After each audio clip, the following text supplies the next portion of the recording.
Permisa, bersama saya Zoe Dan saya Jennifer. Dalam program Lentera News Update, hari ini kami akan membahas salah satu bencana geologi terbesar yang pernah terjadi di Indonesia. Bencana lumpur panas Lapindo di Kabupaten Sidoarjo, Jawa Timur.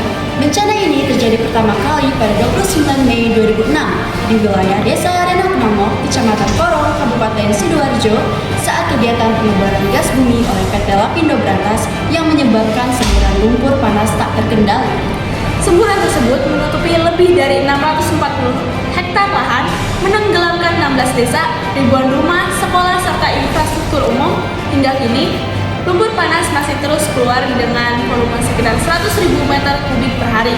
Untuk mengetahui kondisi lebih lanjut, kami sudah terhubung dengan rekan kami, Jericho. Terima kasih Zoe dan Jennifer. Saya Jericho melaporkan langsung dari kawasan Tanggul Lumpur Lapindo di Porong. Berdasarkan analisis data spasial dari Google Earth tahun 2006 hingga 2024, perubahan bentuk wilayah di sini sangat terlihat jelas. Sebelum bencana, rona wilayah tampak hijau kekuningan dengan pola lahan pertanian dan pemukiman yang padat. Namun sesudah bencana, rona berubah menjadi abu keputihan akibat endapan lumpur dengan pola yang tidak beraturan. Luas genangan mencapai 6,5 km persegi, meliputi sebagian wilayah Reno Kenongo, Jatirejo, Besuki, hingga Kedung Bendo. Bisa kita lihat, tekstur lumpur di pusat semburan terlihat lebih kasar akibat tekanan semburan yang berulang. Sedangkan endapan di bagian yang jauh dari pusat semakin halus dan menyerupai genangan luas.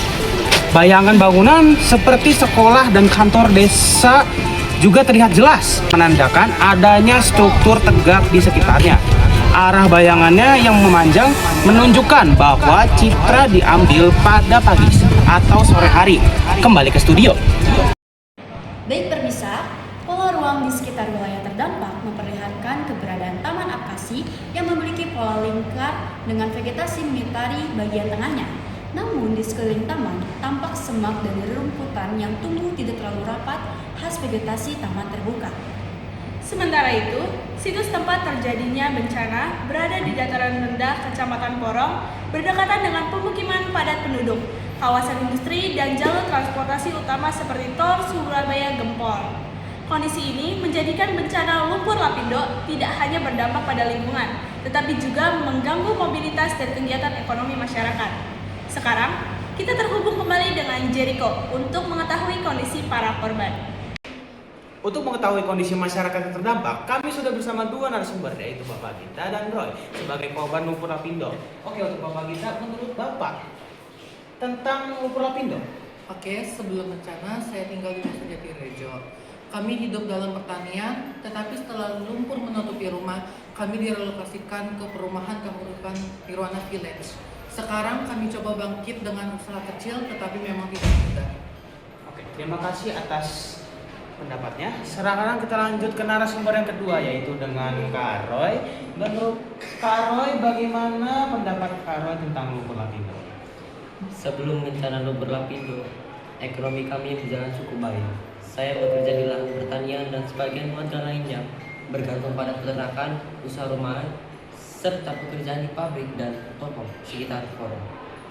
Tanah dan rumah kami saat itu bernilai stabil dan menjadi sumber penghidupan yang pasti.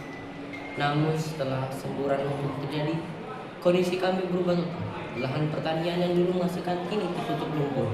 Pabrik dan rumah warga ikut tenggelam dan banyak mata pencarian hilang dalam waktu singkat.